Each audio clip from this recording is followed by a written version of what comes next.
Bonjour à toutes et à tous et bienvenue à ce débat du commerce international sur la Chine. C'est la troisième édition de nos débats du commerce international organisés par la Fabrique de l'exportation.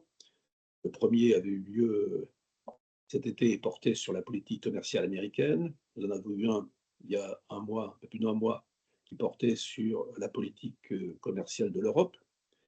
Et aujourd'hui, nous nous concentrons sur le troisième grand acteur majeur de ce jeu international qui est la Chine, évidemment un acteur absolument essentiel.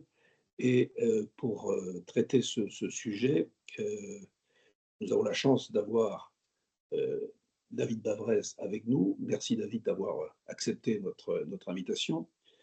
Pourquoi nous avons proposé à David de présenter ce sujet? Parce que nous pensons qu'il est particulièrement qualifié pour le faire, il va vous le montrer. Donc je fais un bref rappel du parcours de David. Donc David, après avoir fait HEC et l'INSEAD, a carrière de financier, on peut dire, dans les principales places financières mondiales, à Londres, à Boston, et il est maintenant à Hong Kong depuis 12 ans ou 13 ans. Donc évidemment un endroit particulièrement bien placé pour parler de la Chine. Et il est donc à la fois investisseur financier et essayiste, et particulièrement intéressé par les sujets de relations économiques internationales et de géopolitique, de géoéconomie, si on peut dire. Il a publié divers ouvrages. Le premier était en 2015, si je ne me trompe pas, s'appelait Génération tonique, l'Occident, et le sous-titre c'était L'Occident est complètement à l'Ouest. 2017, il a publié Paris-Pékin Express, la nouvelle Chine racontée au président. Là, c'était le nouveau président français qui allait ou venait d'être élu. 2021, Chine-Europe, le grand tournant. Et tout récemment, l'an dernier, un ouvrage qui s'appelle Bienvenue à l'économie de guerre. Et simplement pour situer ce livre, le commentaire qui avait été fait par Le Monde, par le journal Le Monde en juin 2024, s'intitulait Un tocsin provocateur. Donc on voit bien que c'est un signal d'alarme un petit peu qui est envoyé. Et ce qui est intéressant, mais je pense qu'évidemment David en parlera plus avant, c'est qu'il signale que l'année 2022 a été une année de rupture extrêmement importante. La première rupture, évidemment, c'est la guerre d'Ukraine. On l'a évidemment bien en mémoire, mais la deuxième rupture, qu'on a peut-être moins en Europe en tête, c'est le 20e congrès du Parti communiste chinois et la confortation du rôle de Xi Jinping comme leader, et donc avec toutes les conséquences que cela entraîne. Et donc tout cela nous mène évidemment directement au cœur du sujet actuel, sujet rendu encore plus d'actualité par l'élection de Trump aux États-Unis, qui évidemment va mettre cette relation conflictuelle entre les États-Unis et la Chine au premier plan de l'actualité dans les prochaines semaines. Donc voilà ce que je voulais dire en introduction. Maintenant, je passe la parole à David qui va vous présenter donc son thème pendant 20-25 minutes, et ensuite, bien sûr, il y aura une séance de questions-réponses comme d'accoutumé. David, c'est à toi. Merci encore d'avoir accepté notre invitation. Bon, écoute, cher Alain, non, c'est surtout à moi de te remercier pour l'opportunité de présenter mes vues. Je dirais, vivant à Hong Kong, j'ai une conviction très forte, c'est que dans la décennie qui vient, où trois principales transformations très structurantes vont avoir lieu, le changement climatique, l'intelligence artificielle et le retour de la géopolitique dans le business, je pense qu'en fait c'est cette dernière dont on ne parle pas suffisamment, la géopolitique, qui va être la plus impactante par son immédiateté, par sa magnitude et par notre impréparation. C'est le but de mon livre, c'est d'essayer d'aider les dirigeants d'entreprise à se préparer à ce qui, je crois, est une transformation très profonde. Alors pourquoi? Effectivement, tu l'as dit, cette conviction, elle naît de l'observation de 2022, qui pour moi, on a oublié, mais l'économie sur les cycles de 30 ans.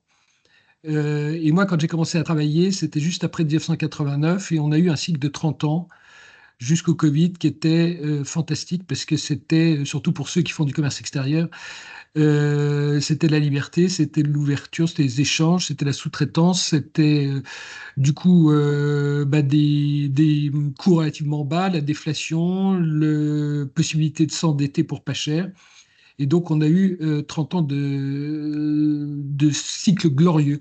Et ça casse en 2022 par les deux événements que tu as mentionnés.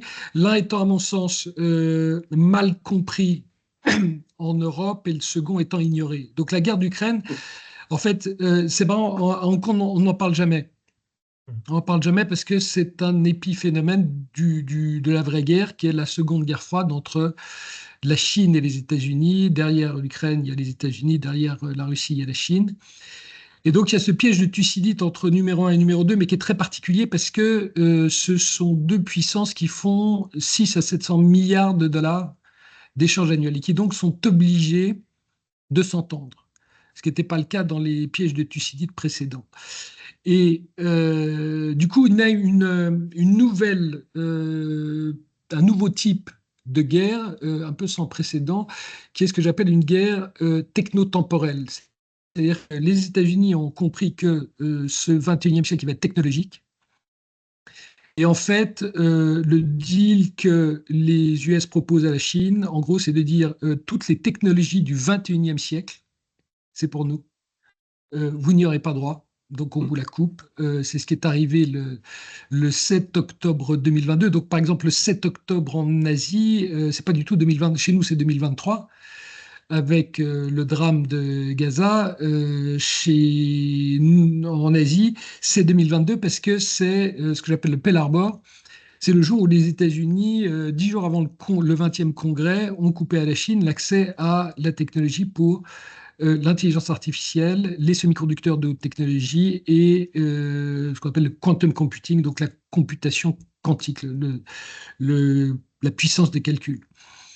Et ils disent à la Chine, mais on ne vous met pas au tapis parce qu'on vous laisse les industries du 20e. Les industries du 20e qui vont se digitaliser, qui vont monter en gamme, c'est pour vous. Et pourquoi? Parce que ces industries, elles sont en général entre les mains de l'Europe. Donc c'est l'automobile, l'aéronautique, la chimie, les machines-outils, la pharmacie de base.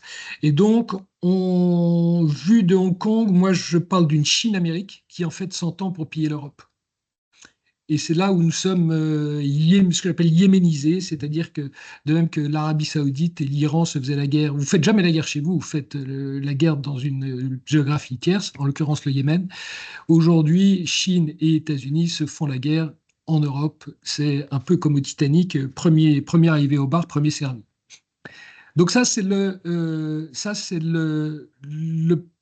premier événement. Le second, alors qui pour le coup est ignoré parce qu'on ne paye pas suffisamment d'attention à ce qui se passe en Chine, c'est le 20e congrès du parti en octobre 2022, où le commentaire en Occident, c'était de dire le congrès est en ligne, Xi prend les pleins pouvoirs, on s'y attendait. En réalité, la bourse hongkongaise a chuté de 20%, qui était déjà au tapis, a chuté de 20% en une semaine, parce que la vraie rupture, c'est la fracture de ce qu'on appelle le PPP, donc le partenariat public-privé, ce qui était vraiment le socle de la réussite chinoise pendant 30 ans. Le fait qu'on avait un gouvernement extrêmement visionnaire, des technocrates brillantissimes qui faisaient des paris technologiques et qui construisaient l'infrastructure pour le secteur privé représenté par les entrepreneurs sans doute les plus capitalistes au monde. Il n'y a pas plus capitaliste qu'un Chinois.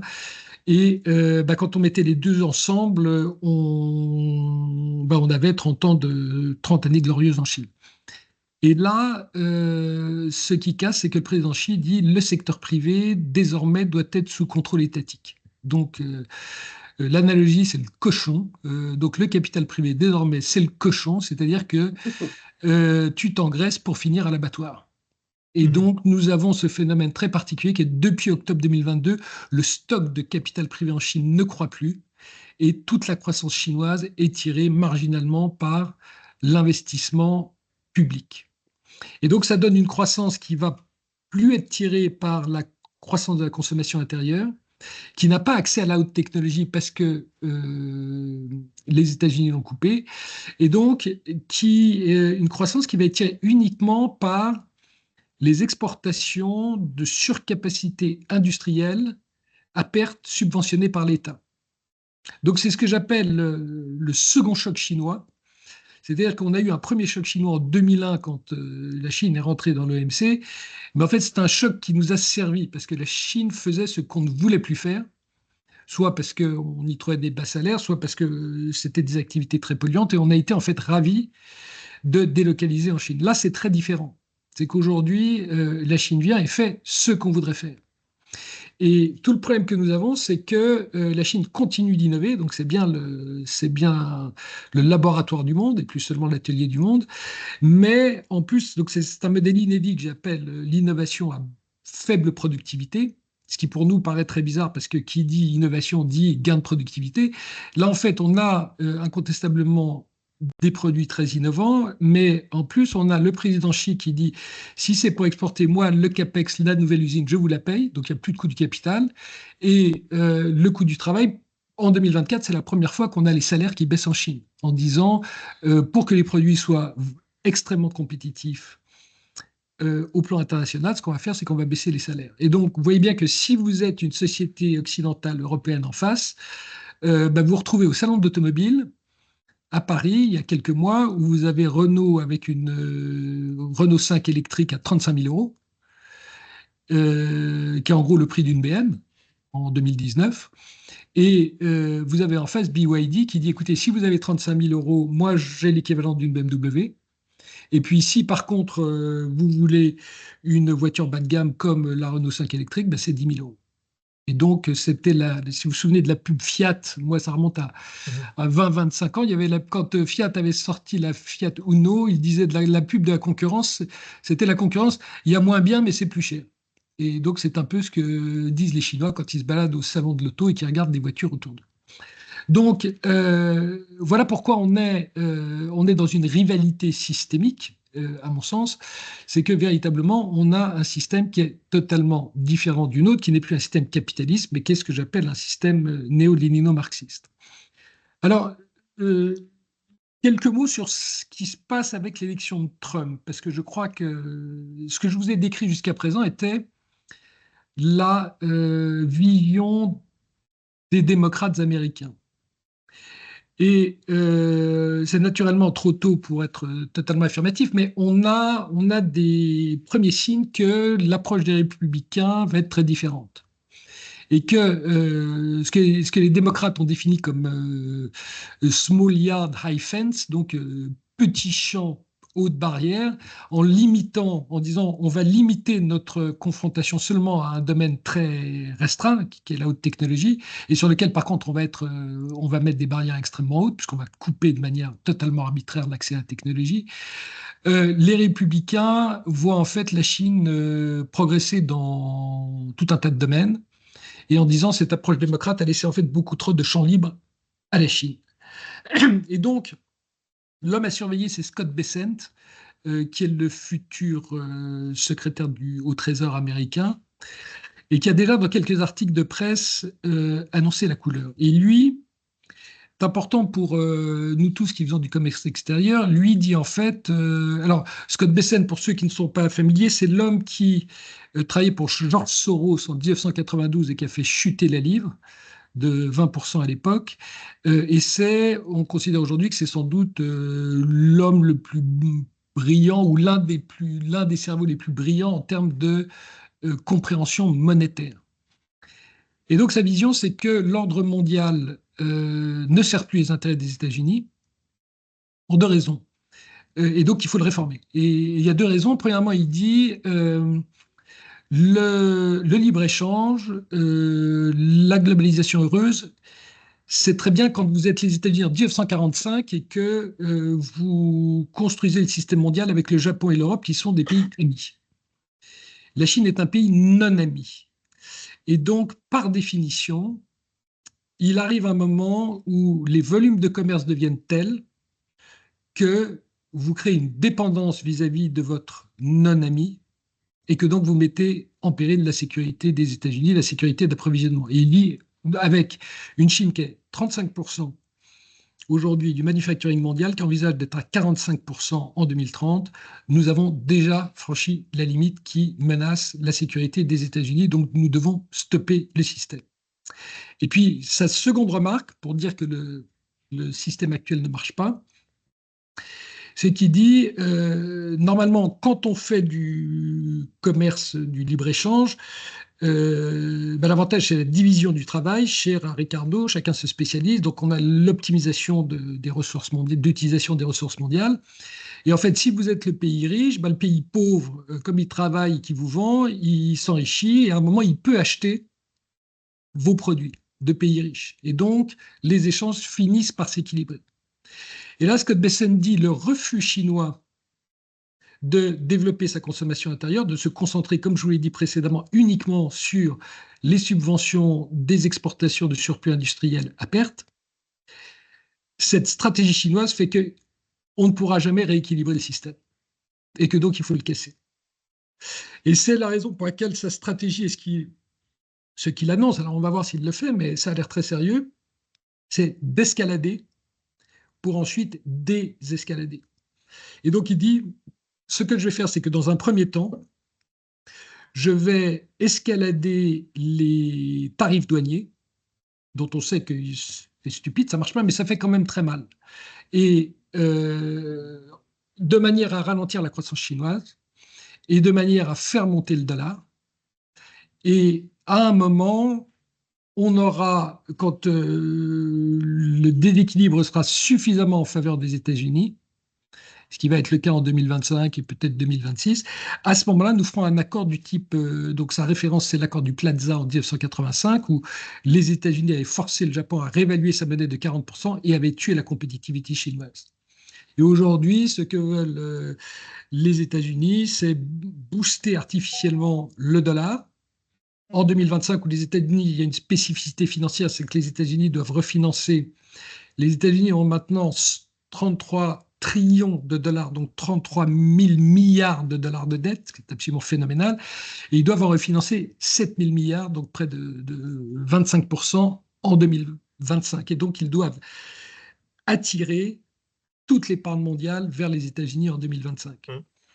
Et donc, tout le but, c'est de booster artificiellement le dollar, de ralentir extrêmement la Chine et de forcer à un moment soit la réévaluation de la monnaie chinoise, de manière à rendre les exportations non compétitives, soit de forcer la réévaluation des salaires chinois, de manière à créer enfin une demande domestique pour les produits occidentaux, soit les États-Unis diront, écoutez, à ce moment-là, les 30-40%, nous allons les empocher à travers les tarifs douaniers. Si vous regardez les tarifs douaniers aujourd'hui aux États-Unis, il est intéressant de voir que les 4 premiers postes du déficit américain vis-à-vis de la Chine, ce sont les smartphones, ce sont les laptops, ce sont l'électronique grand public et c'est la pharmacie. C'est-à-dire 4 secteurs où en fait la Chine est la supply chain des multinationales américaines. Les 4 sont taxés à 0%, puisque ça n'est pas ce que les États-Unis souhaitent faire. En revanche, si vous voulez faire des voitures électriques, depuis la Chine, les États-Unis ont dit, si vous faites en Chine ce que moi, États-Unis, j'ambitionne de faire, à ce moment-là, vous êtes taxé à 100%. Donc, vous voyez que je vais m'arrêter là, mais le message principal, c'est que cette guerre donc cette Seconde Guerre mondiale, qui, sous les démocrates, était technologique. Donc la guerre change de nature. On a une guerre hybride qui est multiforme, qui était principalement technologique sous les démocrates. Je pense qu'à partir de 2025, elle va être monétaire sous les républicains. Et en économie, la monnaie, c'est un peu le nucléaire. C'est-à-dire que si vous arrivez à tordre le cou à une monnaie, en fait, toutes les activités, vous arrivez à toucher toutes les activités d'un pays, puisque par définition, toute activité économique est liée à la monnaie. Donc, ça va être quelque chose d'extrêmement puissant. Et naturellement, la Chine ne va pas se laisser faire. Et le président Xi, n'est pas du genre à céder à la pression extérieure. Et deuxièmement, pense que le temps long travaille pour lui. Donc en tout cas, ça va être fascinant à observer en 2025 et ça va naturellement avoir des implications très fortes sur le commerce mondial. Donc voilà, Alain, ce que je voulais dire en propos préliminaires et je serais ravi de répondre à des questions. Merci beaucoup, David. C'était une introduction qui ouvre effectivement très très bien le débat parce qu'il y a beaucoup de sujets extrêmement importants que tu as soulevés avec une vision qui n'est pas forcément celle qu'on peut avoir ici en France ou en Europe. Donc, sans plus tarder, je vais ouvrir le débat à ceux qui souhaitent poser une question. Donc, ils se manifestent. Alors, je n'ai pas une vision totale sur mon écran. Peut-être, Stéphane, tu as une vision plus, plus large parce que moi, je fonctionne de manière un petit peu artisanale avec un iPad là aujourd'hui. Donc,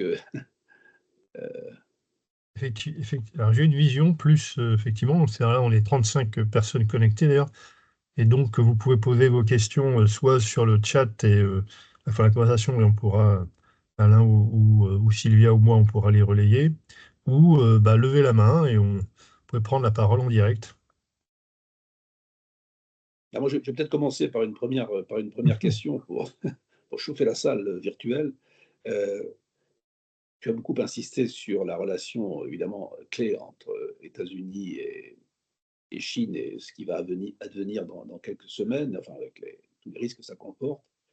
Quelle est, selon toi, la vision chinoise de l'Europe? Enfin, du point de vue, encore une fois, du point de vue échange économique. Pour l'instant, effectivement, il y a un certain nombre de premières, on sent quelques changements progressifs côté politique commerciale européenne avec la mise en place d'outils un petit peu plus assertifs, comme on dit dans le jargon bruxellois, que par le passé. Il y a eu ces décisions prises pour la taxation des véhicules électriques chinois à hauteur de 20 à 40% suivant les modèles, ce qui est évidemment loin des 100% des États-Unis, mais enfin on sent quand même un raidissement. Il y a eu une définition aussi il y a 2 ans maintenant de la Chine considérée aussi comme un rival stratégique. Donc, quel est du point de vue chinois, est-ce que c'est simplement vu comme un marché sur lequel elle peut, comme tu me semblais le dire, déverser sans limite ses produits finalement en concurrence frontale et sur lequel elle risque de se concentrer encore plus avec les blocages éventuels du marché américain ou est-ce qu'il y a des possibilités d'un partenariat un peu meilleur? Voilà. Alors, j'avais exposé ça dans un précédent livre. En fait, jusqu'en 2003-2004, la Chine ambitionnait de faire de l'Europe une contrebalance des États-Unis. Et puis en 2003-2004, on a eu les chiffres de la Grèce et le fait que la Grèce était en faillite dès cette époque. Et les Chinois ont dit, bon, ben, on voit que l'Europe n'est pas sérieuse, la maison n'est pas tue, donc on va plus en faire un partenaire, on va en fait en faire un marché et on va essayer d'en tirer le maximum de profit commercial. Donc, ça a très bien marché, notamment après la crise de 2008-2009, qui a affaibli encore plus l'Europe. Aujourd'hui, donc ça finit par un déficit commercial abyssal. Hein, nous, on est nous, Français, on est à peu près 40-50 milliards. À l'échelon européen, c'est près de 400 milliards par an de déficit commercial. Et donc, le réveil européen donc, ce qu'ils ont fait, hein, très simplement, c'est qu'ils ont divisé l'Europe en négociant pays par pays. Et comme le moteur franco-allemand a cette particularité que nous sommes maintenant avec des intérêts divergents sur à peu près conflictuels sur tous les dossiers, la Chine n'a vraiment eu aucune difficulté à diviser français et allemands sur n'importe quel sujet. Et donc les Chinois sont rentrés commercialement comme ils souhaitaient. Et là où ça casse, c'est en fait l'automobile. Parce que l'automobile, c'est pas seulement 10% des... On dit en général, c'est 10% des emplois. Mais c'est pas le sujet. Le vrai sujet, c'est que c'est 30% de la R&D européenne et c'est 50% de la R&D privée européenne. Et que donc, si on arrive à mettre, si vous êtes chinois et que vous arrivez à mettre l'industrie automobile par terre européenne, ben vous mettez en fait toute la R&D un écosystème dont la moitié disparaît ne peut pas survivre. Donc vous mettez par terre toute la R&D européenne. Et c'est ça ce que Bruxelles... Alors les Chinois me disent, c'est pas nous qui détruisons l'auto européenne, c'est l'Europe qui s'auto-détruit l'auto européenne. Hein, puisque c'est nous qui, par une réglementation totalement absurde, avons tué notre industrie et offert un boulevard aux Chinois. Donc, je crois qu'il y a une prise de conscience. Alors, elle est portée par l'Allemagne, hein, parce que l'Allemagne était naturellement le plus grand bénéficiaire du marché chinois. Ces grandes automobiles faisaient la moitié de leurs profits mondiaux en Chine. La rapidité à laquelle ça se passe est illustré. Vous prenez Mercedes, l'an dernier, 12% de marge opérationnelle dans le monde. Au troisième trimestre, seulement 6%, parce qu'il y avait la moitié qui est de la Chine, qui est juste break-even. Et maintenant, ils s'attendent à ce que dans les 3-4 prochaines années, ils fassent des pertes en Chine. Donc, les Allemands se rendent compte que en fait, le marché domestique chinois n'est plus tout ce qu'il était. La crise immobilière en Chine, oui. Alors on pourrait y revenir si vous voulez, mais ce qu'on ne comprend pas en général, c'est qu'elle est 2, 4, 6 fois plus importante que le subprime en 2008 aux États-Unis. Donc en fait, elle est insoluble et elle va peser sur... Donc personnellement, je ne crois pas à la croissance de la consommation chinoise, pas seulement pour un rebond en 2025, mais pour 10 à 20 ans, sauf changement dramatique de politique en Chine, mais on ne l'a pas pour l'instant. Et donc, ce qu'il va falloir surveiller en 2025, c'est le changement de chancelier en Allemagne, avec l'arrivée attendue de Frédéric Merz. Frédéric Merz, alors il est connu des financiers parce qu'il est donc c'est du Sarko, hein, c'est avocat d'affaires, avocat M&A, ex KKR, ex BlackRock. Ah, d'accord. Donc qui connaît parfaitement la musique et qui depuis 2 ans, dans des milieux fermés comme ce matin, explique que l'industrie automobile allemande va être break-even pendant 5 ans, le temps de rattraper les Chinois. Et donc, on va voir ce qui se passe, mais il devrait normalement être beaucoup plus dur avec la Chine. Et donc, je pense que ce que je vous ai décrit précédemment, ce modèle d'innovation chinoise à faible productivité où il n'y a pas de coût du capital et il y a des coûts salariaux qui baissent, on ne va plus l'accepter en Europe. Donc, tu as mentionné, Alain, les taxations des voitures. Le jour où ça a été annoncé, le principal constructeur chinois, qui s'appelle BYD, a vu son action monter de 10%. Parce que quand on les taxe à 18%, c'est naturellement une rigolade par rapport au... Il y a 250 milliards de dollars de subventions cumulées en Chine autour de la voiture électrique. Les Chinois, jusqu'à présent, ont fabriqué entre 25 et 30 millions de voitures. Donc, ça fait 10 000 US de subventions par voiture. Donc, c'est ça ce qu'il faut imposer, si on est sérieux.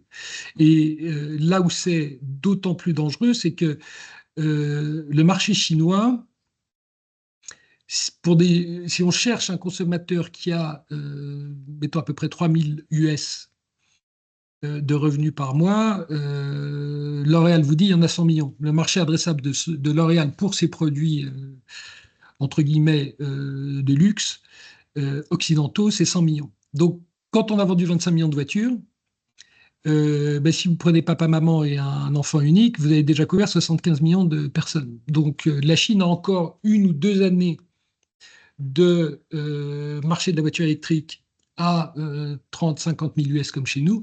Et après, c'est un marché qui va baisser de manière drastique vers les voitures à 10 000 US. Et donc, il sera absolument nécessaire à ces constructeurs chinois. Ils ne vont pas rentrer aux US, ils ne risquent pas, parce que la voiture électrique n'est pas faite pour les États-Unis, compte tenu des distances à parcourir et des problèmes de recharge. Et donc, on voit que les Chinois vont être beaucoup, beaucoup plus agressifs en Europe.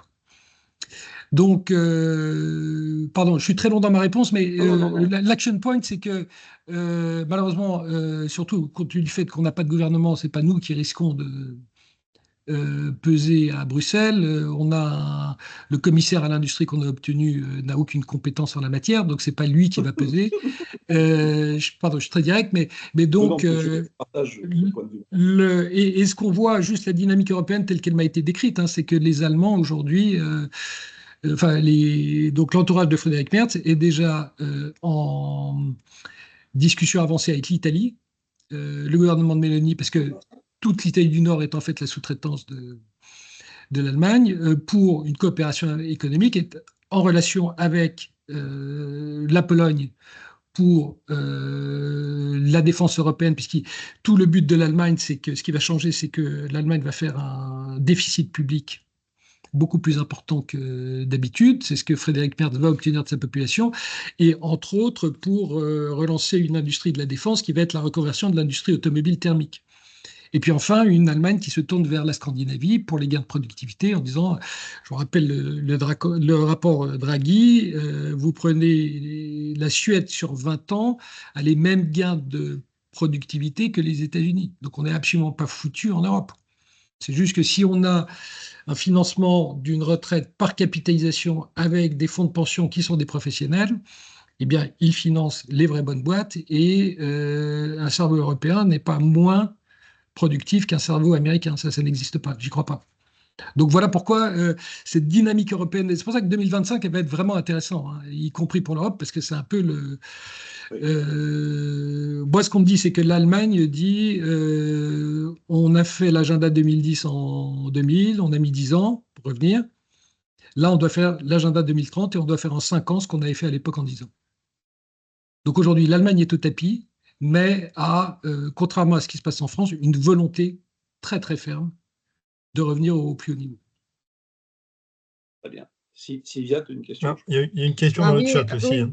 On a une question dans le chat, mais je voulais me permettre de poser ma question d'abord parce que c'est pour rebondir à ce que tu viens de dire, David, et notamment sur l'industrie automobile, la position de l'Europe, la position de la Chine en Europe. Mais je voulais savoir quel est, selon toi, alors, l'impact, ou alors la position de l'Afrique, la position ou la vision de la Chine sur l'Afrique, et qu'est-ce qu'ils vont, selon toi, qu'est-ce qu'ils vont faire, comment ils vont se positionner sur les prochaines années, parce que c'est vrai que ça va être intéressant de voir un petit peu les prochaines années en Europe, mais il y a quand même beaucoup de pays en Afrique, que ce soit dans l'industrie automobile ou dans d'autres industries, qui sont en train quand même d'attirer beaucoup d'intérêt des Chinois, de l'investissement chinois.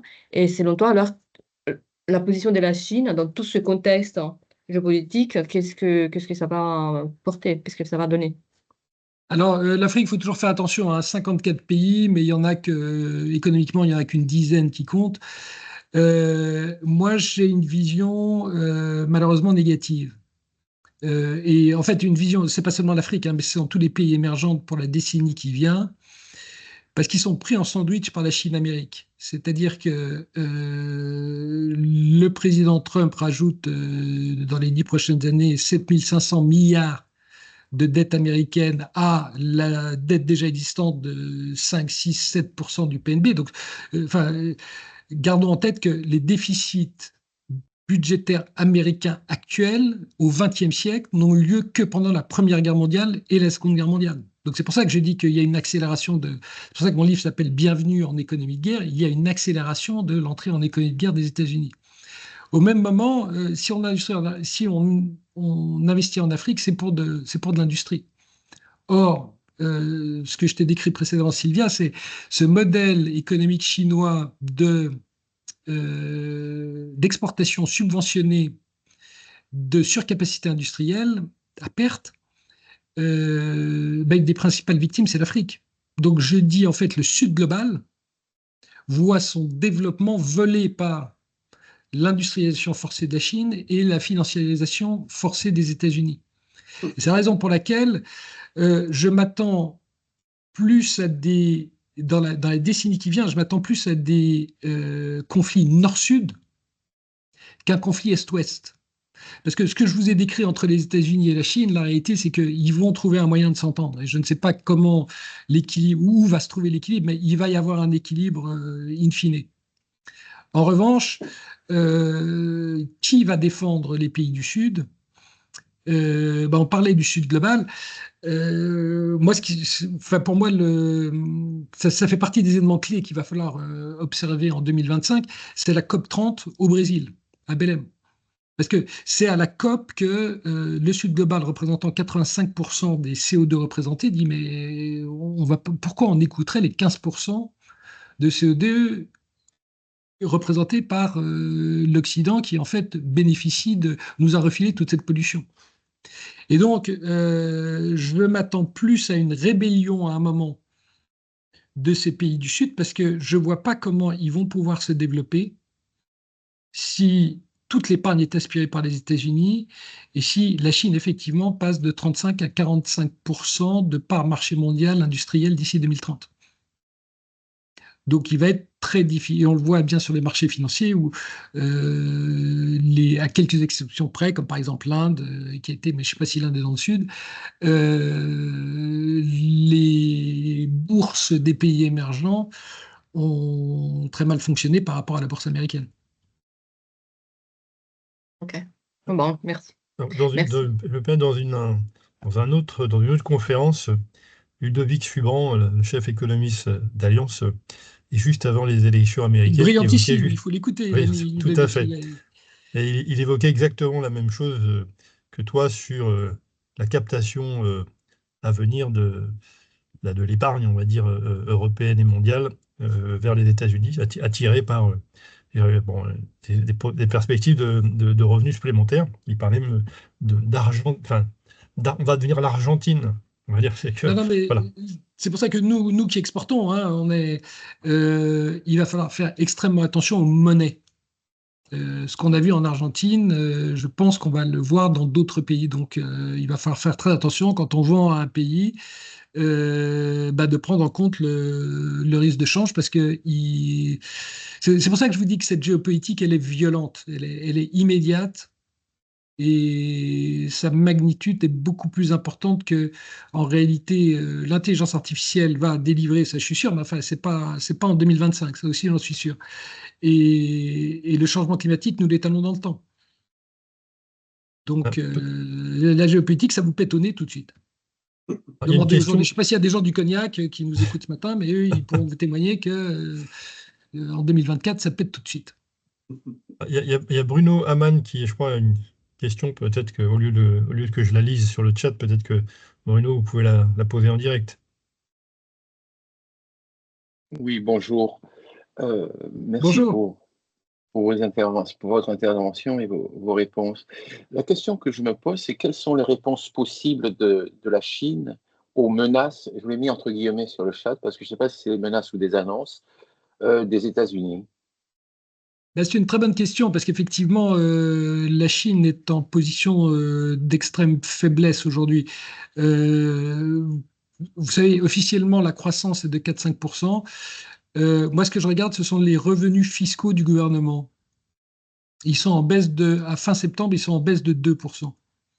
Donc pour moi, la croissance en valeur de la Chine, elle est plus proche de moins, je ne sais pas ce qu'elle est, mais elle est plus proche de moins 2 que plus 4,5.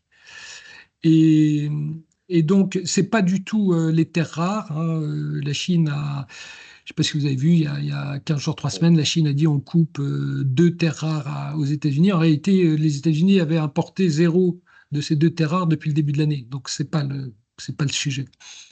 Je pense que l'espoir chinois, mais qui est plus long terme, c'est toujours que l'endettement américain est insoutenable. Et que vous prenez la bourse américaine, qui a un impact très important, parce que la bourse américaine, c'est 200% du PNB. Donc, quand elle croît cette année, est en hausse de 20%. Donc, vous avez une création de richesse sur papier de 40% du PNB.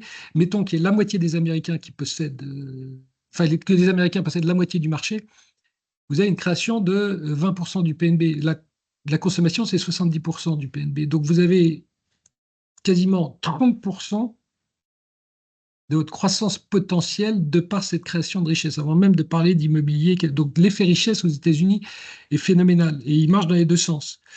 Et donc, je pense que l'espoir chinois, c'est que cette bulle boursière autour de l'intelligence artificielle finisse par craquer et que les États-Unis ne puissent plus maintenir ce style de vie de 80 000 $ par tête, qui est totalement excessif par rapport au reste du monde.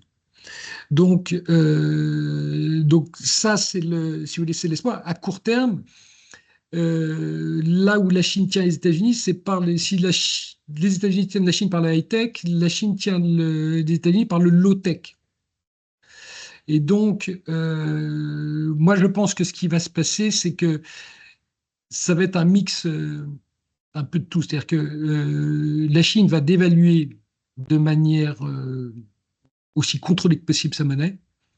Donc, on nous annonce le yuan à 7,50, donc une dévaluation de l'ordre de 5%. Elle va quand même faire un effort pour sa consommation intérieure qui va être, à mon sens, si certains d'entre vous sont dans le secteur, je pense que ça va être beaucoup d'infrastructures sociales, donc la santé, les hôpitaux, tous les services sociaux. Il va y avoir alors ça va pas être un bouleversement, hein, mais je pense que le gouvernement va faire un peu plus d'efforts là-dessus. Et puis la Chine va montrer que elle intervient dans plus du tiers des chaînes de valeur de tout le commerce mondial, et donc va essayer de squeezer de temps en temps les États-Unis. Mais à ce stade, les États-Unis sont en position de force, et Donald Trump est du genre à vouloir utiliser les opportunités qu'il a. Donc 2025, je pense, va être une année où les États-Unis vont continuer de très bien se porter et la Chine va continuer de souffrir. Donc, par exemple, si vous exportez pour de la consommation domestique chinoise, il faut vraiment que vous soyez dans une verticale qui n'a pas encore été pénétrée. Et regardez le marché chinois comme un peu comme l'Europe, hein, c'est un marché, la consommation est flat, en gros, flattish, diraient les Britanniques. Ça ne veut pas dire que vous ne pouvez pas faire de business. Mais vous devez identifier la niche qui n'est pas encore pénétrée, où vous foncez. Puis elle dure 1, 2 ans, et puis ensuite vous êtes rattrapé par les locaux. Ça répond à votre question? Oui, parfaitement, merci. Et Stéphane? Alors, j'avais une autre question, mais en même temps, il y a Jean-François Vermont là, qui a posé une question sur le chat. Alors, moi, j'avais une question ou un commentaire pour voir comment ça peut s'intégrer avec nos propos. Aujourd'hui, les entreprises françaises qui étaient beaucoup implantées en Chine ont plutôt adopté une stratégie, la China Plus One.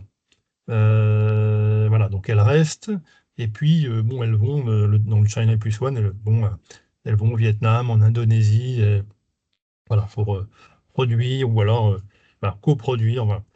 Donc est-ce que comment, par rapport à ce qu'on vient de dire, est-ce que pour les boîtes françaises, hein, ça peut avoir un impact? Est-ce que c'est plutôt une bonne stratégie, sachant que nous, dans une étude que nous avons menée sur une vision à 360 degrés des échanges extérieurs de la France, on s'aperçoit que un modèle de développement des entreprises françaises, c'est au-delà de l'exportation, comme l'Allemagne ou l'Italie, c'est l'implantation à l'étranger. Donc on a plus de filiales à l'étranger que d'autres pays. C'est-à-dire dans l'automobile, nos propres constructeurs ont largement contribué à monter en puissance d'un secteur automobile au Maroc. Hein. C'est pas, c'est nos constructeurs qui ont déplacé les usines.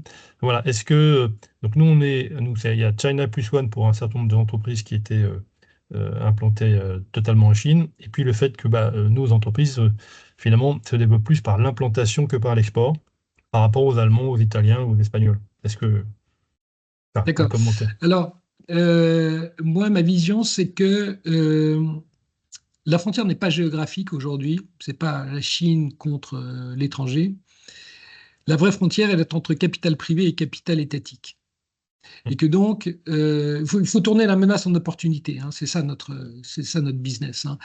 Et que aujourd'hui, si nous devons dérisquer la Chine, on doit dérisquer 5, 10, 15%, 20% de notre chiffre d'affaires.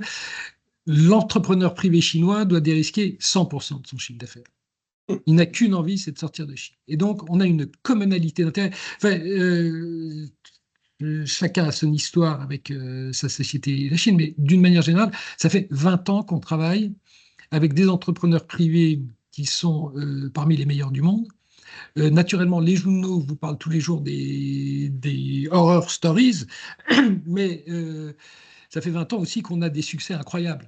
Et que, notamment dans le Guangdong, moi je suis à Hong Kong, dans la région du Guangdong, qui est très exportatrice, moi je rencontre tout un tas de copains qui font pas du tout de politique, qui font du business, et qui disent, mais quel que soit tout le bruit que tu nous racontes, on s'en fout, parce qu'on continue à très bien travailler ensemble.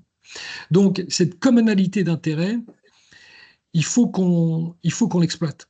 Et il faut qu'on dise à l'entrepreneur chinois, sa priorité numéro 1, c'est de sortir le fric de Chine. C'est sortir son fric de Chine. C'est très simple. Et on lui dit, on va t'aider. On va t'aider. Et donc, alors, le modèle le plus, moi, l'un des meilleurs, c'est ce que Stellantis a fait avec Leapmotor. C'est-à-dire que ce que vous faites, c'est que vous nationalisez. Bon, la Chine produit à perte parce que le gouvernement régale. Donc, vous prenez une voiture, les chiffres sont faux, mais ça vous donnera. Mettons que la voiture, elle vous coûte 20 000 US à produire et vous la vendez 10 000. Donc, ce que Leapmotor, c'est un des nouveaux entrants de la voiture électrique, qui a une crise de liquidité comme tous ces constructeurs, à l'exception de 2 ou 3. Et donc, Stellantis a mis 1,5 milliard de dollars pour prendre 20% de la société, mais il ne les a pas mis en Chine. Il les a mis à Hong Kong en disant on ne va pas construire une usine supplémentaire, il y a des surcapacités partout. Ce qu'on va faire, c'est que contre mes 1,5 milliard, je vais prendre 51% de toutes les activités à l'étranger. Et donc, ce qu'on va faire, c'est qu'on va acheter la voiture à perte. Donc, les pertes, c'est pour Xi Jinping. Et on va concrétiser toute la marge à l'extérieur. Toi, Chinois, tu as 49%, donc tu as perdu la moitié de ton business, mais ça te permet de sortir ton fric. Et comme moi, je suis Stellantis, j'ai la marque, donc ce sera pas, on dira que ce ne sont pas des voitures chinoises. J'ai la marque, j'ai le réseau et j'ai en plus le leasing. Donc en fait, sans moi, tu ne peux pas réussir. Et donc, c'est ça, je pense, le raisonnement qu'il faut qu'on ait aujourd'hui. C'est de dire, discutons avec mon partenaire chinois, mais vraiment dans un partnership en disant le monde a changé. Et donc, pour répondre à ta question, oui, bien sûr, China Plus One est l'Asie du Sud-Est est entre les mains de la diaspora chinoise quand même, quels que soient les pays. Donc, dire à un entrepreneur chinois, bon, on va s'associer avec ton cousin et on va faire du M&A, donc tu vas me racheter de manière totalement inflatée mes activités dans un autre pays, ce qui va te permettre de sortir le fric de Chine, et puis ensuite je te le rendrai d'une manière ou d'une autre. C'est pour ça que pour moi, il faut arrêter de parler de la Chine. Pour moi, il y a deux Chines. Il y a une Chine néo-lénino-marxiste qui dit je veux le capital privé sous contrôle étatique, et puis il y a la Chine des entrepreneurs privés qui n'ont pas changé, qui sont toujours des gens extraordinaires, avec lesquels on fait du business depuis 20 ans, ça se passe en réalité très bien. Eh ben, adaptons-nous et effectivement, sortons de Chine. Donc c'est vraiment au cas particulier, hein, mais il y a des schémas intelligents auxquels réfléchir. On ne risque pas de se retrouver quand même avec un partenaire chinois qui disparaît quand même à un moment donné, parce que les acteurs privés ont peut-être la crainte des fois de disparaître. Oui, c'est là encore, hein, depuis 2 ans, il y a une campagne anticorruption, enfin, je dis entre guillemets, qui est plus violente que celle de 2013-2014 quand le président Xi est arrivé au pouvoir. 45 ministres ou équivalents ministres arrêtés en 2023 et 45 en 2024. C'était de l'ordre de 30 à 35 en 2013-2014. Donc, le problème que les sociétés ont, c'est que, je donne un exemple très concret que j'ai entendu la semaine dernière à Hong Kong, c'est que l'État étant en crise de liquidité, des municipalités exigent des entreprises qu'elles payent dès maintenant les impôts 2025. En disant j'ai pas de quoi payer les fonctionnaires. Et si tu ne les payes pas, je te colle une amende anticorruption. Donc dans un secteur comme, je ne sais pas s'il y a des gens de la pharmacie qui nous écoutent, mais c'est un énorme problème dans le secteur de la santé qui est très lié aux hôpitaux et donc à des transactions avec le gouvernement. Donc Mais à l'inverse, Jack Ma est réapparu la semaine dernière chez Ant Financial Services, ce que certains interprètent comme l'IPO de Ant va avoir lieu et le gouvernement est en train de faire un U-turn vis-à-vis du capital privé en se rendant bien compte que l'économie est au tapis, là, elle est à l'arrêt, en valeur, pas en volume, hein, mais en valeur. Est-ce qu'il y a une différence entre comme l'État et travailler avec et les régions? Je ne connais pas bien le fonctionnement, mais je vois là, j'étais avec une entreprise qui avait des contacts avec des régions de régions. Et est-ce que aujourd'hui les régions, de toute façon, les régions et l'État, c'est le même mode de fonctionnement? Alors, Madame Hidalgo n'est pas un modèle que les Chinois ont voulu nous copier. Un maire, ils ont sûrement tort. un maire, un gouverneur est en fait la meilleure définition, c'est que c'est un partenaire de private equity. Sauf que le capital est public. Donc chaque maire possède ce qu'on appelle des SOI, des state-owned enterprises, donc des entreprises étatiques, et doit les faire prospérer et doit créer des emplois, sans quoi ils sautent. Donc, tu seras surpris chaque fois que tu rencontres un maire chinois, en fait, c'est un businessman. C'est un businessman et qui a des KPI qui sont combien d'emplois tu as créé, combien de revenus fiscaux tu as créé. Et le problème que nous avons aujourd'hui, c'est que toutes ces municipalités sont en faillite parce que pour faire les chiffres du PNB, elles ont foncé sur l'immobilier avec des financements hors bilan, totalement illégaux, et qui leur pètent au nez. Donc aujourd'hui, il y a juste 50 millions d'appartements vides en Chine et 30 millions d'appartements qui ne sont pas finis. Donc il y a 80 millions d'appartements, c'est-à-dire qu'on peut loger la moitié de l'Europe au moins. Donc ça ne va pas être résolu en un an ou deux. Et c'est ça qui fait que donc la mesure qui a été annoncée au mois d'octobre-novembre, c'est un swap pour 1,5 trillion de dollars d'emprunts de ces municipalités en faillite contre des emprunts étatiques à l'échelon fédéral. Ce que Pékin a toujours refusé, mais maintenant Pékin n'a plus le choix et doit payer une partie de... Mais pour vous donner une idée, les estimations, c'est que le coût de cette crise immobilière est de l'ordre de 4 trillions d'US, donc 4 000 milliards d'US, c'est plus de 20% du PNB. Le subprime aux États-Unis ou en Espagne, en 2008, c'était 10%. Donc la magnitude est 2 fois plus élevée. C'est à la grande différence de chez nous, les crises immobilières en général, tu en exportes la moitié aux Allemands et aux Japonais les 2 ans avant que ça pète en leur disant que l'immobilier ne cesse de monter. Donc là, c'est 97% chinois. Et fait inédit, le gouvernement ne veut pas payer, les banques et les assurances ne payent pas parce qu'elles sont toutes étatiques et que le gouvernement dit vous n'avez pas à payer. Donc c'est la population qui paye à 100%. Donc la population a mis, il n'y a pas de sécu, hein, donc ma retraite, ce sont mes économies, je les ai mis 70% dans l'immobilier qui va faire minimum moins 50%, donc j'ai perdu 30% de ma fortune. Et on me demande de me remettre à consommer. Bon, curieusement, ça ne marche pas.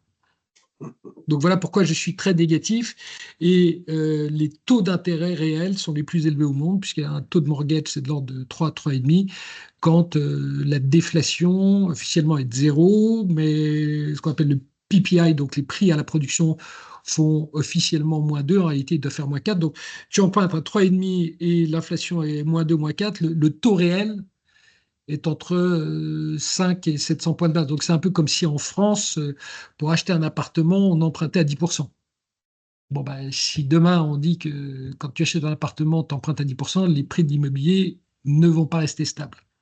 C'est ça ce qui se passe en Chine. Alors, un autre commentaire, comment le titre est sur l'économie de guerre. Il y a dans un certain nombre de cas ou de pays, ce genre de situation économique difficile, y compris pour la population, fait que les autorités se disent on va mobiliser tout le monde autour d'une guerre. Ça arrive. Est-ce que on a toujours tendance à penser que la Chine, finalement, préfère le commerce, préfère la stabilité, etc.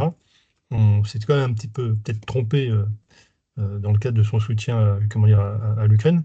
Est-ce que tout ça ne va pas quand même peut-être risque de pousser les autorités vers tiens, on va mobiliser la population vers un ennemi extérieur ou une nouvelle conquête et qui serait plus Alors, militaire? j'explique dans mon livre pourquoi je pense que la guerre de Taïwan n'aura jamais lieu. J'ai dit la guerre du Détroit n'aura pas lieu. Euh, L'économie de guerre, c'est pas la guerre. Et l'économie de guerre, c'est pas les 2% du PNB qui sont dans la défense. L'économie de guerre, ça touche l'ensemble de tous nos auditeurs, parce qu'en fait, l'économie de paix, on est tiré par le client et la demande, donc c'est ce que nous, enfin moi, ce que j'ai toujours fait pendant 30 ans. L'économie de guerre, on est tiré par la production, par l'offre. Donc le problème d'Airbus aujourd'hui, c'est pas d'avoir des commandes d'avions, c'est d'en produire plus. Et ça, on l'a partout. Parce que justement, il y a ces nouvelles dépendances qui font qu'on ne peut plus produire comme avant. Et c'est la raison pour laquelle ce que je propose dans mon livre, c'est la création d'un nouveau poste, une nouvelle compétence, qui est ce que j'appelle le directeur du risque géopolitique. Et qui est quelqu'un, alors je ne sais pas si ça va être le chef de la production, le chef de la supply chain, le chef de l'unité interne, le directeur juridique, le directeur financier ou le directeur des affaires publiques, mais c'est quelqu'un qui va avoir toute la chaîne de valeur de la production en disant, c'est pas seulement diversifier le sourcing, parce que ça, c'est ce qui est le plus facile, mais c'est voir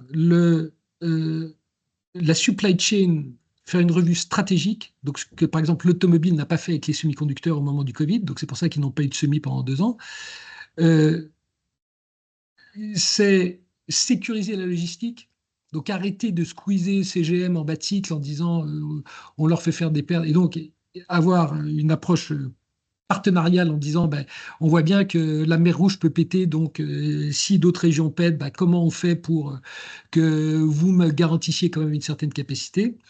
Il faut que votre production soit beaucoup plus flexible que précédemment, parce que votre demande va être beaucoup plus volatile à cause des besoins de fonds de roulement. C'est-à-dire qu'il n'y aura plus jamais quand vous êtes en période d'économie de guerre, il n'y a jamais un fonds de roulement qui est normatif. Vous êtes en permanence, vous, vos clients, vos fournisseurs sont en permanence, soit en restockage excessif, soit en déstockage excessif.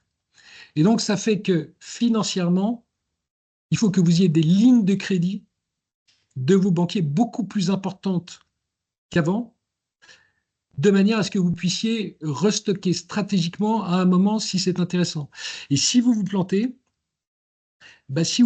ça donne Alstom et votre cours de bourse fait moins 50% parce que vous devez vous recapitaliser. Parce que si vous restockez les fournitures qui ne sont pas stratégiques et que vous n'arrivez pas à vous fournir dans celles qui sont stratégiques, vous ne pouvez pas produire. Vous avez des pénalités de retard de votre client parce que vous n'avez pas livré votre train à temps. Et en plus, vous avez une sortie de cash flow monumentale pour votre working capital. Et le truc implose. Votre bilan implose. Et vous devez faire une augmentation de capital et votre cours de bourse s'effondre. Donc, c'est la raison pour laquelle l'économie de guerre, c'est pas la guerre avec les Kalachnikov, c'est véritablement une autre manière de gérer l'entreprise. Et c'est ça ce que j'explique dans mon livre. Est-ce que Jean-François Vermont, qui a fait un commentaire dans la conversation, veut prendre la parole? Oui, oui, tout à fait. D'abord, je suis désolé de reposer une question un peu macro, alors que là, on était vraiment dans Pardon, mais l'opérationnel qui il faut jongler avec les deux. Hein. Il faut jongler avec la micro et la macro, autrement. Ouais, non, mais moi, j'ai adoré la section micro opérationnelle. Moi, je suis même entrepreneur. Moi, ma chaîne logistique, elle est en Tunisie. J'ai trouvé des parallèles entre ce que tu disais sur la Chine et la Tunisie, parce que c'est un pays qui devient autoritaire, donc le business est complètement aplati, les chaînes d'entreprise partent. Donc, j'ai trouvé des similitudes très intéressantes. Alors, donc voilà, bon, je repars dans le macro, je suis désolé.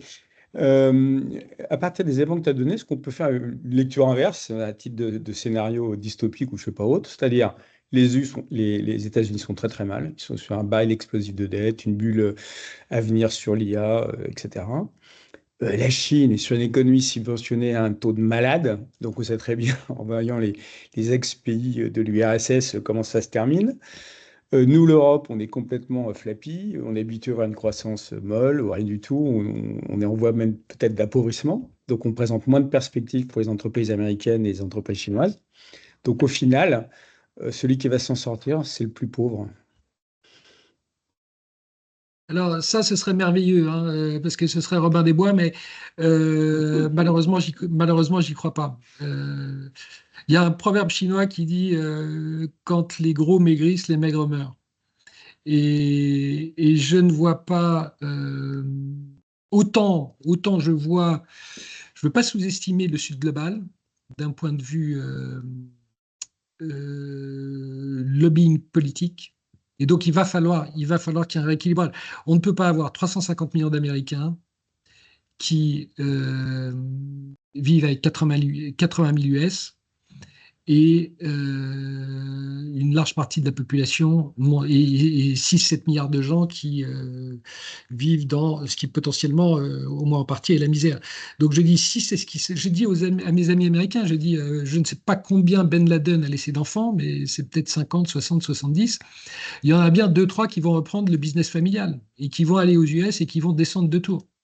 Et là, je leur dis, en 2001, Le Monde avait titré « Nous sommes tous américains ». Et je leur dis, là, il va y avoir 6 milliards de gens qui vont applaudir. Et ça, le président Trump est totalement incapable de l'entendre. Ça, c'est sûr. Donc, il est totalement sourd à ce genre de réflexion. Donc, il va se passer quelque chose. On va pas être, de toute façon, on va pas être en ligne droite. Hein. Tout le monde me dit, tu vois, il faut que tu achètes encore des actions américaines. Ça, bon, les actions américaines, nous, nos actions la bourse européenne est à 45% de décote des États-Unis. D'habitude, c'est 15%. Donc, il y a une décote de 30% par rapport à l'histoire. Et on s'attend à une dévaluation de l'euro. Le yen a perdu 30% en l'espace de 18 mois, il y a 2 ans. On s'attend à ce que... moi, je ne fais pas du tout des monnaies, donc... par définition, je suis pas compétent, mais on s'attend à un décrochage de l'euro qui va être de l'ordre de Mitterrand en 81-83 a imposé à mes parents moins 20, donc moins 35.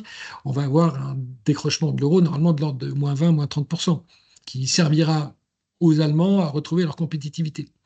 Donc quand vous êtes américain, vous imaginez si vous avez une décote, mettons, de 20% par la monnaie, plus une décote de 30% par la bourse, vous pouvez racheter toutes les boîtes européennes à moitié prix. Donc, il va falloir qu'on trouve un rééquilibrage. Et quand le président, j'en parlais avec Alain juste avant le début du séminaire, mais quand Donald Trump, la semaine dernière, dit si un pays du Sud global essaie de se dédollariser, je lui colle 100% de tarifs douaniers, ben, le président Trump ne peut pas plus bosser pour la Chine. Parce que naturellement, la Chine appelle les 100 pays du Sud global en disant envoyez bien ces Américains bosser avec nous. Donc je ne vois pas l'Africain devenir très riche aux dépens de l'Américain, mais enfin, les déséquilibres ne sont pas tenables dans la durée. Mais c'est pas la fin du monde, hein, c'est la fin d'un monde. Oui. Non mais Jean-François, je vais te poser la question de manière différente. Est-ce qu'en 1991, tu avais compris les implications de 1989, du cycle de 30 ans, donc ce que tu avais vu que comme c'était la liberté, on pourrait téléphoner, qu'il y aurait Internet, qu'on téléphonerait gratuitement, que n'importe qui dans le monde pourrait bosser, tu aurais une marketplace, tu choperais n'importe quel fournisseur sur une marketplace, Non, boum, ça arriverait le lendemain. Bon. c'est très clair, c'est très clair. Je vis dans un monde où tout ce que je croyais impossible est maintenant possible. Je passe mon temps à vivre dans un monde où on me disait non, ça pas possible, ça pas possible, ça pas possible, et ça l'est. Et donc, je vois pas pourquoi ça s'arrêterait. Et donc, moi, je peux pas te dire en 2024 les conséquences de 2022. Je les connais pas encore, mais je sais que c'est là. Je sais que c'est Je te remercie de ta grande sagesse. Je te remercie de ta grande sagesse. Mais ce qui n'exclut pas que c'est très soufflant, ce que tu as dit, et stimulant. Voilà. Ça, c'est sûr. Ça, c'est sûr. Est-ce qu'il y a d'autres questions soufflantes? Oui, Nicolas. Oui, est-ce que je peux poser une question à Monsieur Bavrez? Merci Alain et Stéphane et Sylvia pour ce séminaire. Moi, j'avais une question, en fait, c'était pour reprendre un peu la question d'Alain au début sur l'Europe. On est heureusement tous un peu européens, enfin encore maintenant. Je suis sûr, d'ailleurs, si la France avait été seule à gérer la crise avec la Chine ou avec l'Amérique, ça aurait été évidemment beaucoup plus difficile, comme c'est le cas actuellement pour les Anglais, qui sont seuls avec l'Inde, la Chine, etc. Moi, j'avais une question sur les mesures possibles de l'Union européenne. On dit, je sais que dans la presse française, on rigole toujours sur l'Europe, elle est molle, elle est naïve, c'est un peu une passoire, etc. Mais moi, j'ai quand même souvenir que lorsqu'il y a eu le Trump numéro 1, il y a encore quelques années, les équipes de Bruxelles travaillaient sur des scénarios anti-produits américains. Et quand les Américains venaient avec des listes de taxes sur tel produit français, allemand ou voiture, aussitôt, il y avait des représailles européennes. J'ai souvenir, il y avait des représailles sur le whisky américain. Vous voulez taxer le cognac? Très bien, on va taxer le whisky. Ou les Harley Davidson. Voilà, donc autrement dit, moi, j'ai pas le sentiment que l'Europe, c'est un peu une passoire. Voilà, l'Union européenne a pris la taxe carbone. Bon, taxe carbone, ça va commencer à arriver. Moi, j'ai été, mais un peu moins, au Vietnam. La taxe carbone, c'est un vrai sujet. Exporter un produit vietnamien dans l'Union européenne, exporter un produit chinois dans l'Union européenne, il va falloir quand même qu'on prouve que tous les produits de la chaîne de valeur exportés dans l'Union européenne remplissent toute une série de critères. Je vous souhaite bon courage. Hein. Et les voitures chinoises, elles passeront pas le cap de la taxe carbone. Donc, j'ai tout le sentiment que l'Europe se défend avec ses petits moyens. Je suis d'accord avec vous, c'est pas non plus très, très bien, mais on est quand même plus fort à 27 qu'on l'aurait été seul. Voilà. Donc, il y a un excellent article qui a été signé par certains d'entre nous ici sur le Mercosur. Moi, je pense plutôt que l'Europe se défend bien, je trouve. Voilà, c'est mon sentiment à moi, mais peut-être que je me trompe et sans doute de Hong Kong, j'ai probablement tort. Non, mais c'est là où je dis que je pense que le swing factor, il va venir de l'Allemagne. Enfin, alors il y a beaucoup de, comme disent les anglo-saxons, wishful thinking, hein, il y a beaucoup de. Mais je pense que ce qui se passe dans l'automobile est tellement dramatique, a de telles implications, comme je dis, sur notre recherche et développement, que les Allemands sont. Moi j'ai vécu à Berlin, j'ai travaillé en Allemagne. Les Allemands sont très lents à comprendre, mais une fois qu'ils comprennent qu'ils se sont fait avoir, ils réagissent, ils sont tous d'accord, et c'est le Panzer, ils sont balistiques. Et donc aujourd'hui, il n'y a plus aucun déni en Allemagne. Ils ont eu tort sur les trois, tort vis-à-vis des US, tort vis-à-vis de la Chine, tort vis-à-vis de la Russie. Et donc ils vont y aller à fond, je pense. Donc moi, ce que je dis par rapport à la Chine, je dis, nous ne sommes pas néo-lénino-marxistes. Donc, dès qu'un produit chinois a bénéficié d'une subvention indue, on doit le taxer. Et donc la voiture, et comme il y a opacité des coûts, on ne va pas, nous on est les bons élèves à dire on va, société par société, on va dire BYD t'es à 18%, et puis je sais pas, Leapmotor t'es à 38%. Non, on dit c'est 10 000 US parce qu'on sait que votre cuisine comptable est totalement opaque, donc c'est 10 000 US et on est le premier marché au monde. Donc, et la Chine vous répond non, mais maintenant c'est l'ASEAN. Je dis mais l'ASEAN ça n'existe pas. Commercialement ça n'existe pas l'ASEAN. Faut arrêter. Donc vous nous mentez. Nous on est le premier marché du monde. Et puis deuxièmement les CO2. Donc on a eu une chance. Alors soit on a été extrêmement malin, soit une chance incroyable, c'est que nous sommes 20% de l'économie mondiale, mais on est 7% des CO2 parce qu'on en a exporté plus de la moitié, notamment en Chine. Donc ce qu'on va faire, c'est qu'on va dire aux Chinois, chaque fois que vous venez avec des CO2, c'est $70, 70 euros, 80 euros aujourd'hui, ce sera 100 en 2030 et ce sera 200 en 2040. Et donc la Chine a tout le coût de dépolluer, et en plus, nous, on a les revenus. C'est pas mal quand vous êtes Bercy et que vous avez un petit problème de déficit. Donc c'est un peu malhonnête, mais... Et alors, le problème qu'on a, c'est que vous prenez la taxation des voitures, en fait, c'est seulement les voitures électriques, c'est pas les hybrides. Donc notre marché, il est fait que d'hybrides. Donc en fait, les Chinois rentrent comme ils veulent. Et puis quand vous dites on fait un mécanisme d'ajustement au CO2, on dit c'est que les produits bruts. Donc c'est la barre d'acier brut, mais par contre, si vous avez une casserole, là, on la taxe pas. Donc vous voyez qu'on est... tout le problème, c'est qu'on est d'une naïveté totale. Et On a le même problème dans les transferts de technologie. On dit aujourd'hui, je discute avec mes copains qui sont dans la batterie, dans les usines de batterie en France, et on dit, bon, vous voyez, aujourd'hui, hier, Stellantis a signé 50-50 avec CATL pour faire des batteries. Et on dit, c'est le monde à l'envers. On va forcer les Chinois à faire le transfert de technologie et dans 5 ans, on saura faire ce que font les Chinois. Et moi, ce que m'expliquent mes copains, c'est qu'ils disent, mais tu sais, la batterie, c'est de l'électrochimie. Il n'y a rien de technologique fondamental. C'est juste un process manufacturing qui est un enfer et pour lequel il faut 5 ans de monter en puissance. Et il me dit, le problème qu'on a, c'est que la raison pour laquelle les Chinois sont allés très vite, c'est qu'ils bossent 7 jours sur 7, 24-24, que les ingénieurs vivent à 20 minutes de l'usine, ils ont un pager comme s'ils étaient des chirurgiens, et qu'à 3 heures du mat, quand il y a un batch qui foire, et les types doivent être là dans la demi-heure, autrement ils sont virés. Il me dit, va faire ça en France. Donc le problème qu'on va avoir, c'est qu'on va rêver d'un transfert de technologie chinois en Europe qui va demander en fait à ce qu'on se remette à bosser et qu'on accepte une façon de faire. Et c'est pour ça que c'est l'économie de guerre. C'est pour ça que c'est la production. Oui, mais économie de guerre, ça veut dire un PIB de défense de 30% du PIB. On est vraiment très loin. Non, c'est le fait que... Et c'est aussi bien le produit et les services. C'est une façon de produire. C'est une façon de produire, c'est une organisation. C'est pas uniquement, effectivement, l'économie de guerre, mais même d'ailleurs, quand on parle de la Russie, effectivement, elle fait la guerre. Il y a de la défense.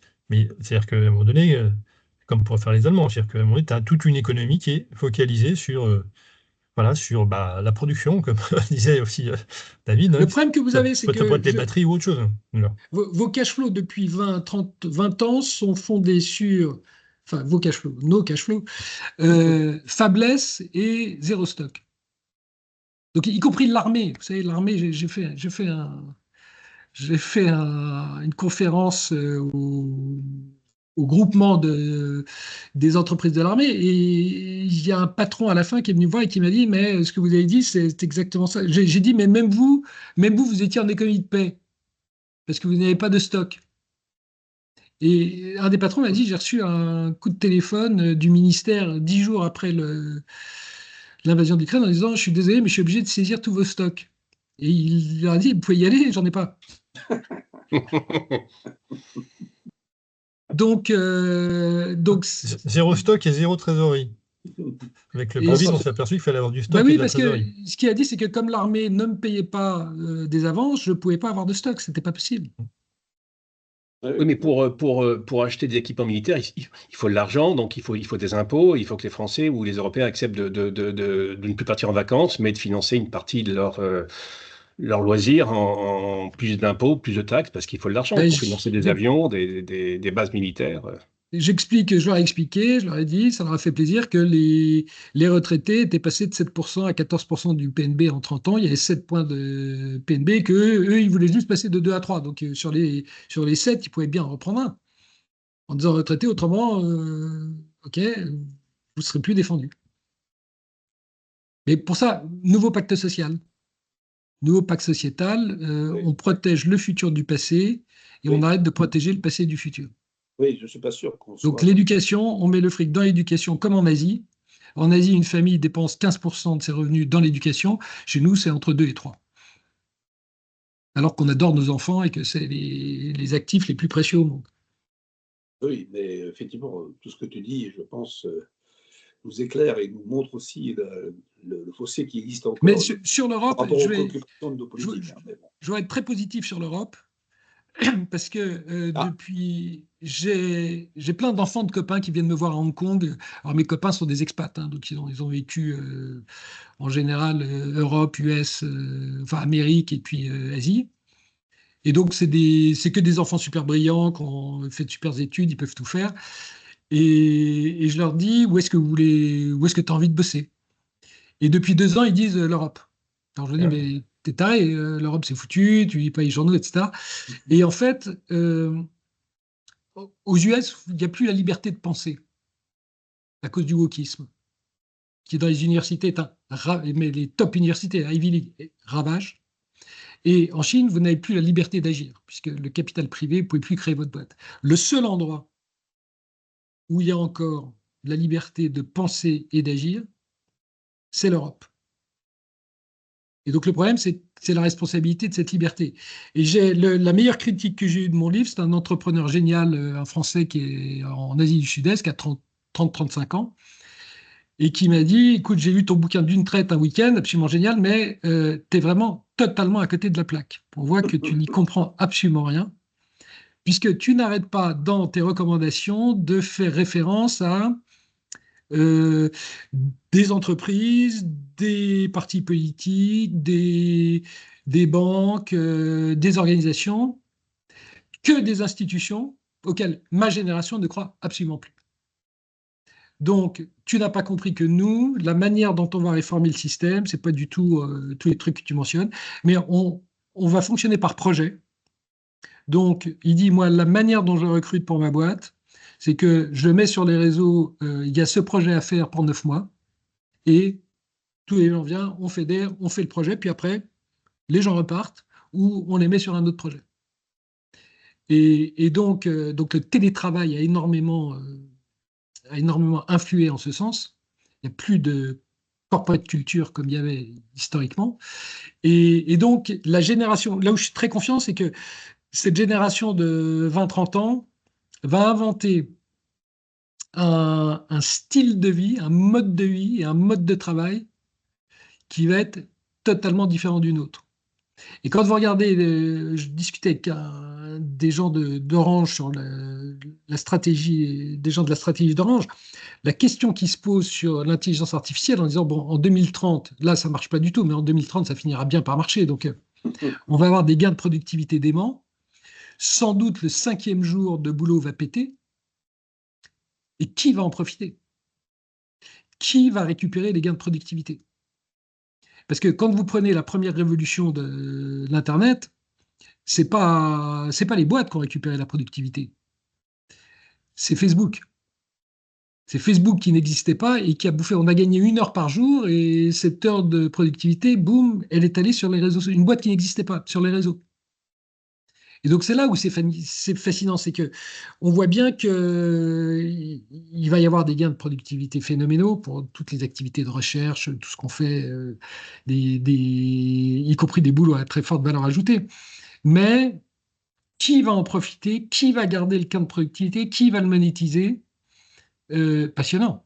Et je dis, pourquoi un Européen serait un désavantage compétitif pour savoir, naturellement, l'infrastructure, IA, on ne va pas la faire, hein, 200-250 milliards par an, ça on ne peut pas, mais comment l'utiliser? Pourquoi on serait plus con qu'un autre? On a quand même un petit souci par rapport, je dirais, moi j'aime beaucoup l'Europe, bien évidemment, mais on n'est pas, même si on est le plus gros marché, par exemple, et pourquoi nos jeunes bons en intelligence artificielle vont ailleurs? Parce qu'ils arrivent à mobiliser suffisamment de capitaux à l'extérieur. Donc on n'a pas non plus cette unification des marchés financiers ou de capitaux en Europe qui nous permettrait assez facilement, hein, de mettre le paquet aussi bien que les Américains ou que les Allemands, ou que les Chinois, pardon. Ça, Oui, mais c'est en Europe c'est là où aussi il va falloir observer, hein. Le rapport Draghi dit très très clairement, il faut commencer par 4 industries qu'il faut consolider: la finance, la défense, les télécoms et l'énergie. Donc on va voir si Unicredit ne peut pas racheter Commerzbank, bon, ben on va dire effectivement ça marche pas. Mais si les deals commencent à se faire, et je pense que si vous êtes banquier M&A, là vous avez, enfin si ça, il y a 5 ans de boom de M&A. Vous voyez, la défense, on ne peut pas continuer à avoir systématiquement 2 programmes européens en concurrence pour faire la même chose. Et donc, si on va voir, hein, mais s'il y a une accélération du M&A dans ces 4 domaines, les télécoms dans 140 opérateurs. Alors j'ai lu hier qu'il y a encore un article, que les types à Bruxelles trouvent tous les moyens de ne pas consolider 140 opérateurs quand il y en a 3 aux États-Unis. Mais il y a un moment où ça ne marche plus. Voilà.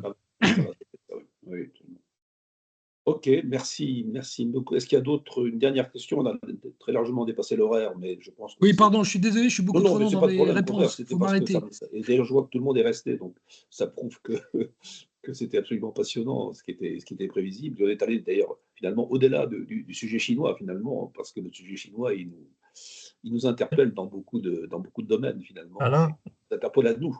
Mais oui, Alain, on a Daniel Mirza, qui est d'accord. l'économiste avec lequel on a Oui, fait oui, notre d'accord, très étude, bien. Non, non, qui mais lève la main. on prend une question, d'accord, une dernière, d'accord. Est-ce que Daniel, Daniel, Merci, Daniel merci, est un Monsieur Bavrez. économiste? personne n'est Merci, parfait. Monsieur Bavrez. Alors, j'ai bien écouté votre intervention, c'est très intéressant. Alors, juste un ou deux commentaires avant de terminer. Quand j'aurais bien aimé que dans ce narratif, il y ait un peu plus de données pour qu'on puisse encore être plus convaincu par ce que vous êtes en train de raconter. Moi, quand je regarde les données dernièrement sur justement cette histoire de guerre froide, finalement, les toutes dernières travaux là que j'ai vu passer montrent que le gros de la guerre froide économique à laquelle vous faites référence, elle a à voir essentiellement avec la Chine et les États-Unis, mais presque quasi que la Chine et les États-Unis ou la Russie et éventuellement les pays de l'Ouest. Sortis de la Russie et les pays de l'Ouest d'une part, sortis de la Chine et des États-Unis, il reste énormément d'échanges qui se font avec l'Europe en particulier. La Chine et l'Europe, quand on regarde bien, on ne voit pas du tout de fléchissement du commerce entre eux. Il y a même une reprise très forte, malgré tout ce qu'on raconte. Et donc, je voulais juste terminer par une note qui est beaucoup plus positive que cette note qui était un peu pessimiste, qui émanait de ce que vous racontez. Par ailleurs, deuxième point, sur l'histoire de la monnaie, de la guerre monétaire. Il risque d'y avoir effectivement une guerre monétaire dans l'année prochaine, l'année à venir. Là, vous dites, vous, que en fait, enfin, les Américains vont essayer de faire en sorte, ou du moins, ils vont pousser à ce que la Chine arrête d'évaluer sa monnaie parce qu'elle va aller en dévaluant sa monnaie. D'ailleurs, en réaction par rapport à la guerre tarifaire, parce qu'une autre arme que la guerre tarifaire, qui est de dire il peut y avoir des représailles de la Chine vis-à-vis des États-Unis en montant leurs tarifs. Une autre arme, c'est justement d'évaluer la monnaie. Mais il y a une chose qu'on oublie aussi de dire, c'est qu'aux États-Unis, aujourd'hui, étant donné la politique de Trump qui va être mise en place en politique interne, en termes de tax cuts, donc des coupes dans tout ce qui est impôts, il va y avoir une recrudescence forte de l'activité, une très forte demande. Et ça, la Banque centrale américaine va intervenir clairement pour augmenter ses taux d'intérêt. En augmentant ses taux d'intérêt, ça va de nouveau apprécier le dollar vis-à-vis du reste des monnaies.